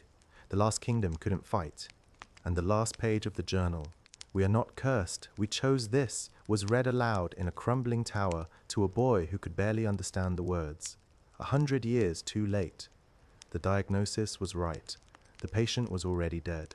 The castle isn't there anymore. If you went looking for it, and I don't recommend it because the valley is remote and the roads are bad and your phone will lose signal about 40 minutes before you arrive. But if you went looking, you'd find a ridge, the same ridge. The one Stefan stood on, all those years ago, when he looked down at a valley he had no right to claim, and claimed it anyway. The ridge is still there. The rock he stood on, or one very much like it, is still there. The river below still runs, the way it always has, the way it ran before Stefan and after Stefan and during every birth and death and fall and fire and bowl of mushroom soup in between. But the castle is gone. The stones were taken, slowly, over decades by villagers who needed building material more than they needed a monument to a family that had eaten itself alive. The tower, Stefan's tower, the one with 73 steps and a wall that held a journal for 100 years, was dismantled stone by stone. The great hall became a barn. The chapel became a sheep pen. The well, Nicola's well, the well with the heavy cover, was filled with rubble and forgotten. The monastery lasted longer. Stone walls 3 feet thick tend to outlast the people who built them and the reasons they were built. But eventually, it too fell silent. The monks left. The frescoes faded. The golden angel, the falling suns, the giant eye on the ceiling. Rain came through the roof. The same rain that dripped on Stefan III during his coronation. The same rain that always finds its way in, no matter how thick the walls, no matter how sacred the ceiling. The eye washed away last, slowly, over years. The paint running down the stone in thin brown streaks, like tears, like rust, like the last visible trace of a god who was never really watching. If you stood on that ridge today, in the quiet, in the early morning, when the fog sits on the river like a blanket and the birds haven't started yet, you wouldn't hear anything. No crowns, no oaths, no screaming kings, no bishops whispering about pure blood, no children falling, no mushroom soup bubbling in a monastery kitchen. No quill scratching against parchment in a dark tower by a woman with one good eye, writing the truth that no one would read for 100 years. Just the river. The river doesn't carry curses. The river doesn't remember oaths. The river does what rivers do. It moves forward. It finds the lowest ground. It carries what it can and leaves the rest behind. The Varanovs couldn't do that. They couldn't leave anything behind. They held on to the oath, to the blood, to the idea of purity, to the fear that changing anything would mean admitting that everything before was wrong. They held on until their hands broke, until their jaws broke, until their children broke, until there was nothing left to hold. And the river kept going. It's still going. So, that's the story. 2 centuries, 6 generations, 1 oath misunderstood, 1 curse invented, 1 diagnosis buried, 1 family gone. If you're still awake.